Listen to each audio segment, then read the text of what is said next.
inches. And tonight we're going to talk about what, in our mind, the best and worst films that we saw for the very first time in 2023. So we're not doing a best of 2023 because, frankly, I haven't seen enough films to justify any kind of, oh, here's the top one, here's the bottom one. I have good friends like Tim McLean who are like that, but I haven't quite risen to that level of cineast. I can't afford to go to our only art house theater. It's across town. I can't afford anything anymore. But so, yeah, so something that we've seen for the first time. In a lot of cases, it'll be something you've wanted to see like for ages. And sometimes they'll disappoint you, and sometimes it'll even exceed your expectations. So we're just going to go with our usual kind of roundtable deal. First, I want to say please subscribe and please like. And we are back, and these videos will be coming out at a more regular frequency, which by now, by the time this one's posted, you will know. We're still in more time travel.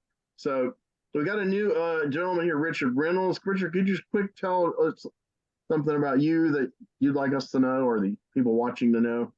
Okay, happy to meet everybody. My name's Richard, as he said, Richard Reynolds, and I'm an artist by profession. I typically work in the comics form, but I do also illustration. I do fine art. I do different kinds of visual expressions. I'm focusing on my art more and more lately because I'm kind of easing into retirement. I'm in my early 60s, so I Yeah. decided to do it while I'm still living. And so I have a piece or some pieces coming out pretty soon in a magazine called Headache. It's a anthology edited by Nicholas Gray, who's a British artist living in Cambodia. And Oh, he's currently working on a biography of Maxon Crumb, who's Robert Crumb's younger brother. oh, wow. You may see his work around. He's been in Maxon Minecraft. died, didn't he? Or did he die? Sorry? One of those Crumb brothers died. The oldest brother, Charles, died many The one who years had ago. the most learning difficulties and was had the most cognitive difficulties, but he was still super talented. I Yo, mean, all the brothers are very talented. and the daughter is Sophie. She's Yeah. incredible. And But Robert Crumb's son, Jesse, has also passed away, and he was a oh, fantastic artist. Yeah, I he died in remember. I didn't know he a died. auto accident, I believe. Oh, But wow. yeah. So go ahead So about anyway, yourself, sir. Nicholas Gray is putting out this anthology, and it should be available, I think, later this year. So that's my latest project. Okay, that's cool. So we're going to turn this over to Justin to do our first selection for his best and or worst to him films that he saw in 2023. How do you feel about it, Justin? That's good. Yeah, I saw a lot of films, so I think it's a good topic. Good. Um, I tend to see a lot of classic films as well, and even films I've seen before, because I enjoy them so much. But the occasional new one as well, cinema as well as Netflix. But there's a couple I'd heard I saw for the first time in 2023 that weren't released. They were released prior to 2023, but Mhm. I saw them for the first time and had a good effect. Well, had some sort of effect on me, good or bad. The good one was a film called 42.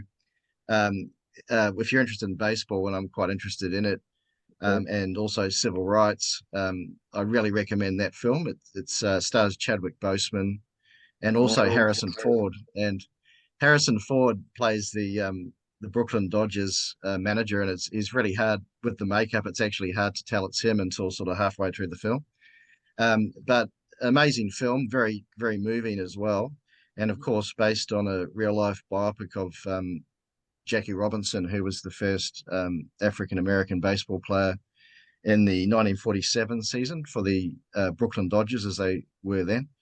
Yeah, it's the acting's great, fantastic, but and even the action, the baseball action, I thought was quite well done and realistic. But it's really a story of overcoming prejudice, as you can imagine, coming from a number of different quarters, whether it's from the public, from other teams. There's one scene with the manager of the Philadelphia, the Phillies, at one, which is quite a striking, quite a shocking scene of prejudice, actually.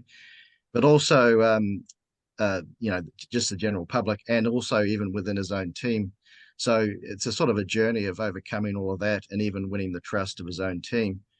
And eventually just I guess, the high skill level of his play, he basically gets him to the World Series through his own batting ability and also stealing bases, but also through the bravery of overcoming the prejudice and also sympathy that he garners from people like the manager of the Phillies who in those sort of incidents. So by the end of the film, I don't think I'm giving too much away that the team's totally in his corner. So I found it quite a touching film as well. There's one particularly powerful scene where he's basically let the prejudice get to the better of him beneath the stands and doesn't want to go back out onto the field. But Harrison Ford basically talks him around, and Harrison Ford's character, and talks him around and says, "We basically need you to go out there and do this. It's bigger than you." And the other scene also at the end where one of the teammates, who's a Southerner who was opposed to Jackie Robinson being part of the team initially, basically makes a stand on the field to say that we're all the same and we all should be able to play baseball. So that was also probably the most powerful moment of the film. So I'd give that film, I know some of the critics are mixed in relation to it that I've read since, but I'd give it probably a 9 out of 10. I thought it was that good, that particular film.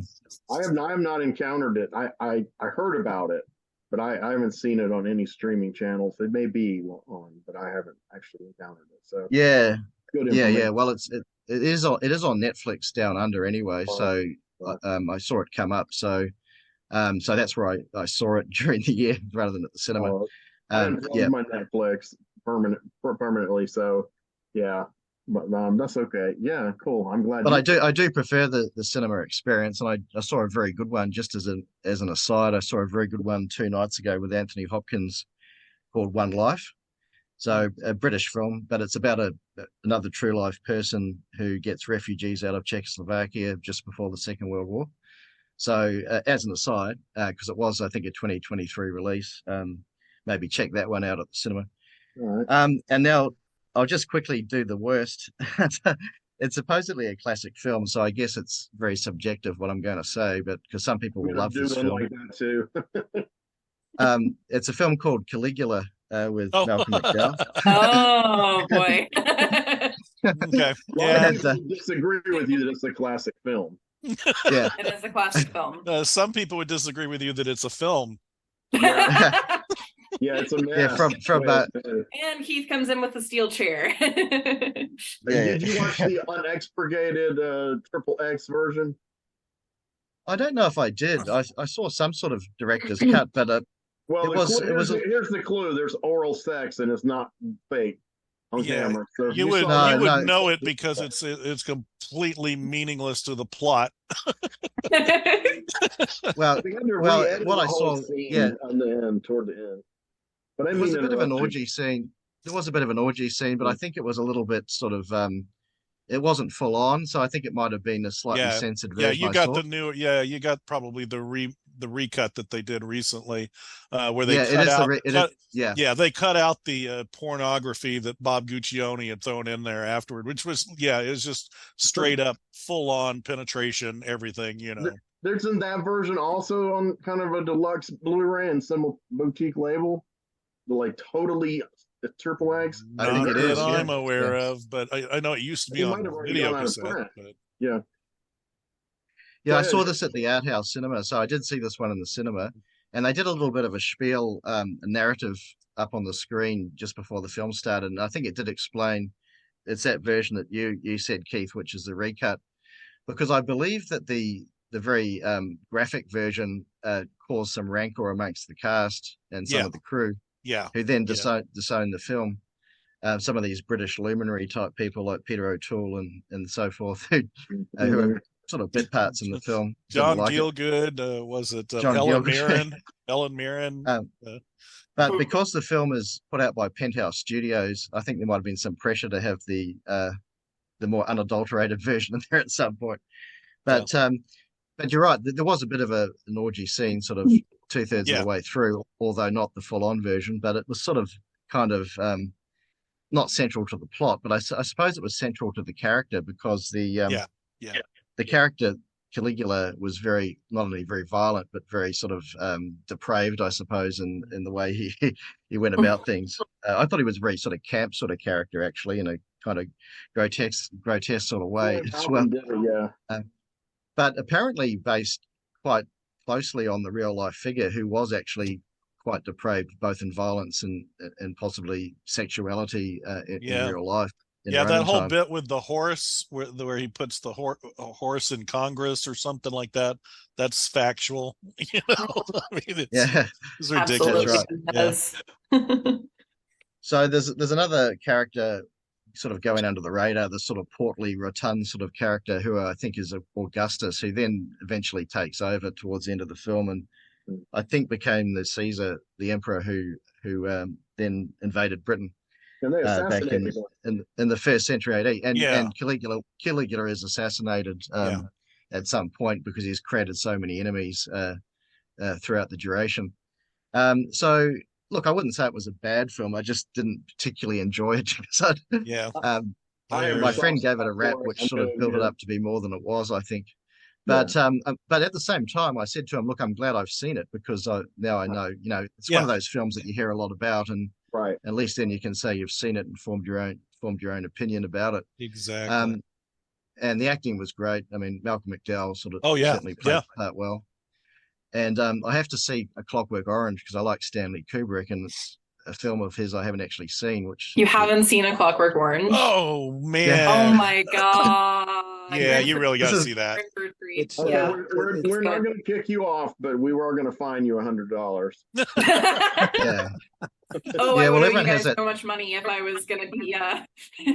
Everyone has that same reaction. For every film I haven't seen. Yeah. Well, you know, I was a lot older than I probably should have been for a film buff before I actually saw it. I was probably late 20s before I actually sat down and watched it. So I mean, same. I was 22, but a lot of my friends who were teenagers had already seen it. Yeah. So. Yeah. Kubrick is my wife's favorite director, so we kind of went on a Kubrick kick for a little bit, and she showed me that one because I hadn't seen it yet, and I was in my like mid to late 20s at that point. Does that the Kubrick kick? Yeah. Yeah. Well, 2001, I think I finally understand the ending a bit better, although it's open for different interpretations. Yeah. But that's a great film, and I like Kubrick's Shining as well, of course, as you can tell from my background. You covered yeah, Overlook Hotel. That I sort of feel bad now saying it's the worst of that I saw. It's the worst that you saw. If it's your least favorite, in terms of an unpleasant experience, maybe, yeah. If it's your least favorite this year, then you're doing exactly what we. Yeah. Well, look, I wasn't bored by it, but I had to. It was also couldn't be a film that was released in 2023. Right. Because there would have been another candidate I would have mentioned if you could include films released in 2023. But with Caligula, I certainly wasn't bored by it. I just found it a bit of a hard watch, if you know what I mean. Yeah. Understandable. Bit of a hard watch is an understatement. Yeah. So those are my two anyway. Okay. So thanks for that. All right, no problem. Yes. I'm gonna ask Keith to take his turn and see what we can find out. Okay. Well, let's see. For me, I put together a little list, and I was kind of going through them, and I'll mention some names, but I'll only probably talk about a couple of them. But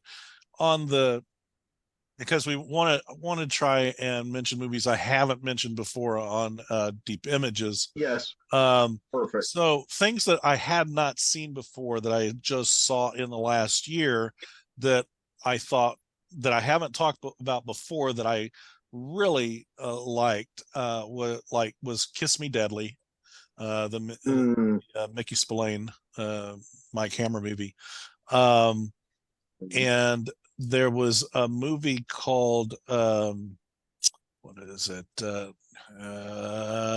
Rock and Rule, that I had not ever seen, from 1983. And there was and I watched the Devils, Ken Russell movie for the first time. Yeah. And I saw a documentary that I'd never seen before called Marjo from 1972. Anybody remember that? Marjo Gordon. Marjoe Gortner, anybody remember that thing? 1972. It won the best documentary. Well, Food of the Gods, I believe. Marjoe, as these are all ones I thoroughly enjoyed. And Marjoe particularly, it won the Academy Award in 72 for best documentary, and it seems completely forgotten. That's why I was wondering if any of you had ever seen it. Well, I'm intrigued now. Magazines like Shock Cinema do, mention it a lot as one of those kind of now obscure movies. It seems like it would have been seminal. What it is, it's only 88 minutes, so it's a tight 90 plus, minus a little bit. So it's an easy watch that way. But it follows Marjoe around on his final evangelical tour as a preacher, as an evangelist, and the point of it is that he doesn't believe in any of it. It's all bullshit. And he's decided he's had a change of heart, and he doesn't want to take advantage of people anymore. And he invites the documentary team along so he can show them the bullshit that he does and how he does it and how he gets these people all worked up and gets all the money out of them. And and so it's a fascinating insight into a sociopath with a heart, I guess, who starts showing him like, hey, look, I just started copying Mick Jagger's moves on stage, and and all this kind of stuff, all these things that he's doing, and then he's getting information from people so that he can pretend that he's got some sort of knowledge from God about them and all this. But it's just a whole disgusting thing that's very entertaining, but it's also disgusting at the same time. Right. And it's not like he gives the money back or anything like that, but he does bring the documentary crew along to show everybody, hey, this is all bullshit. My parents were traveling evangelists, and they brought me up as this child preacher and all this kind of stuff because I had the gift from God and all that. And he says it is all nonsense. It's all just the way of making money and surviving that way. So it's a fascinating documentary. I don't remember if it's streaming somewhere, if I had to pay for it. It was early in the year, but look it up. Yeah, Marjoe, Marjoe. Mm-hmm. So that's one. I'd also Rock and Rule, man. That thing, people hate it, but I loved it. I remember liking it. Yeah, I loved it. It has Lou Reed in it.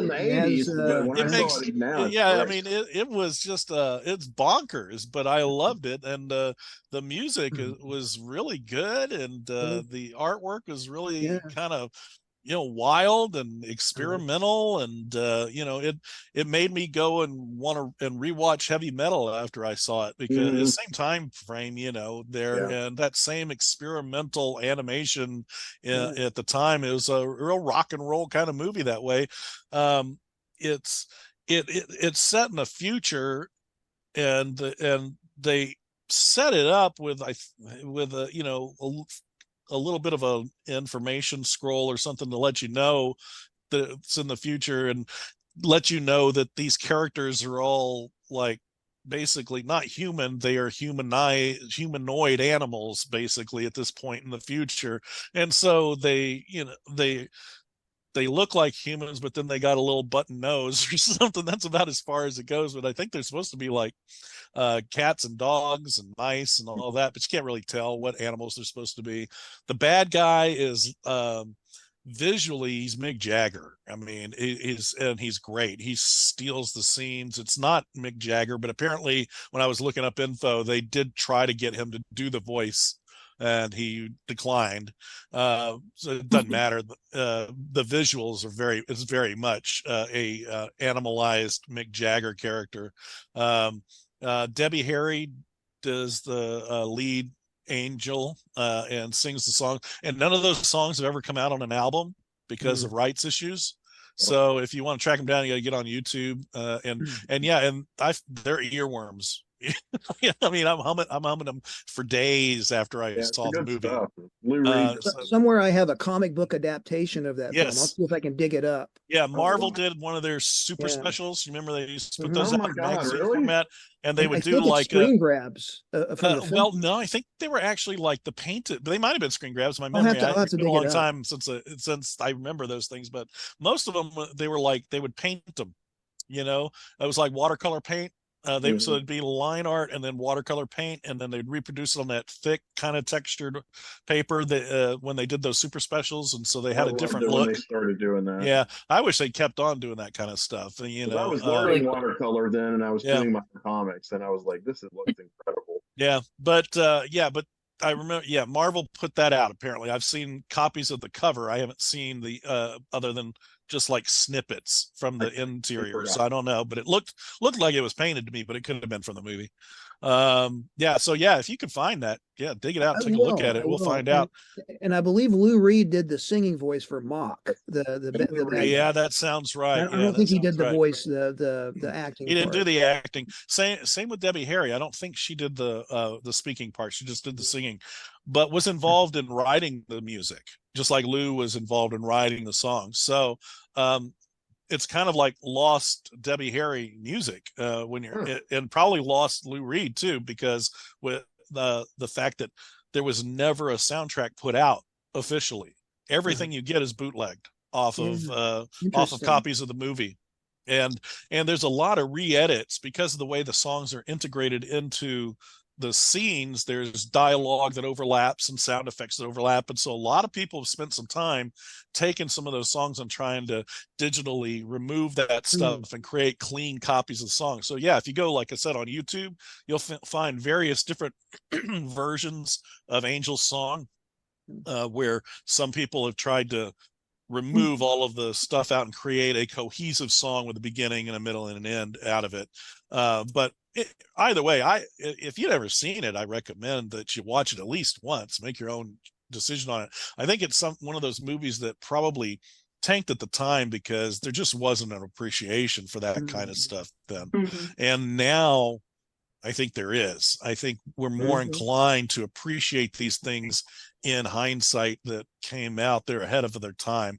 Like I enjoy heavy metal now more than when it first came out. Yeah, I do too. I watched it recently. Yeah. And I just have a greater appreciation for this hand-drawn rock and roll kind of approach to animation that we just don't get nowadays. Well, Ralph Bakshi broke open that door.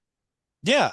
I mean, we don't have a Bakshi anymore doing that kind of thing, right? And there's definitely that feel to it. It's and we were talking about that earlier, right? Before we even went on the air a little bit about kind of a lost old school cinema like that. Same with animation. It's too perfect now. The technology means even just a kid at home in his garage or in his bedroom can create high-end looking animation, and there's a loss there in terms of the energy and the spirit that you catch in this old stuff. And rock and roll has got a lot of that. It varies from scene to scene and the quality.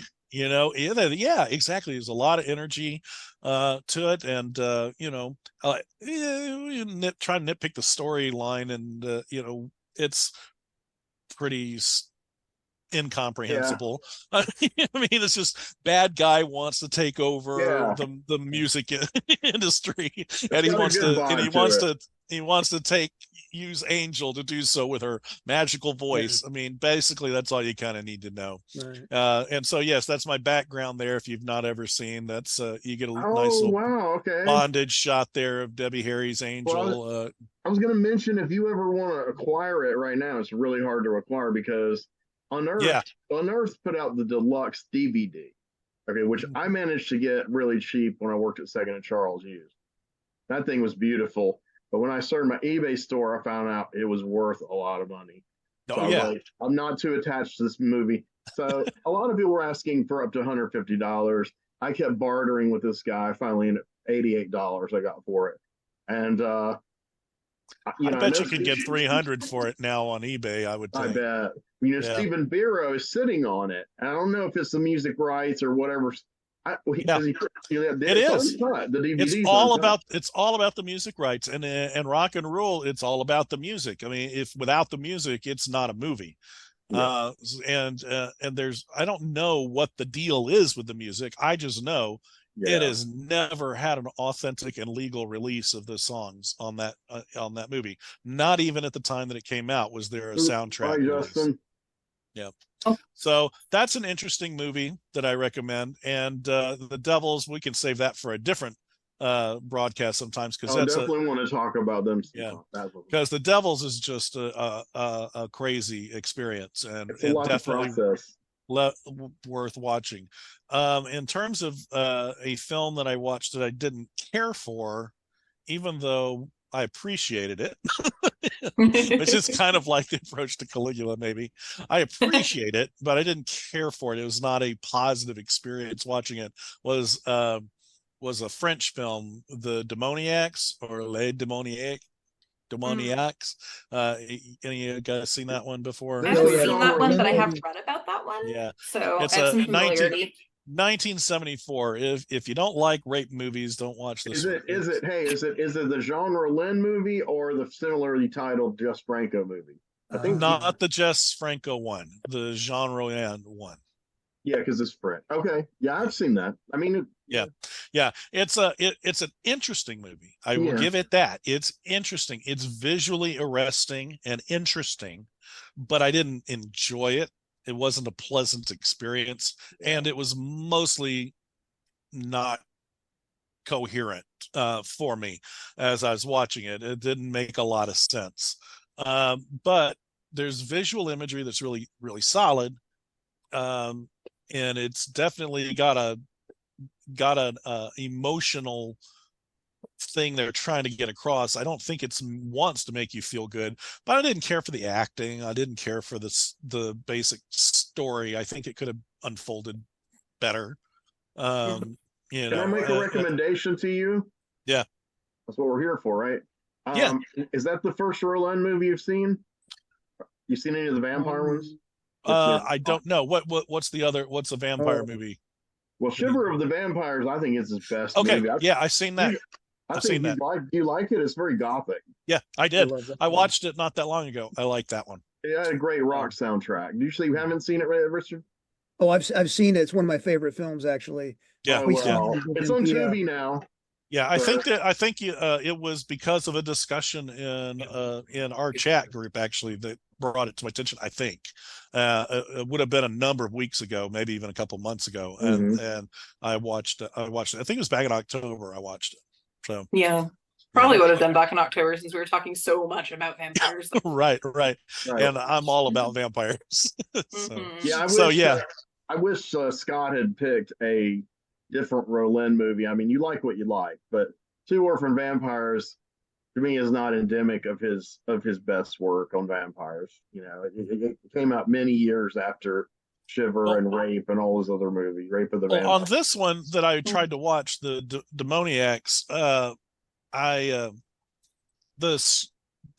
wasn't a lot that I knew about it. I kind of thought it might be a vampire movie, actually, when I started watching it.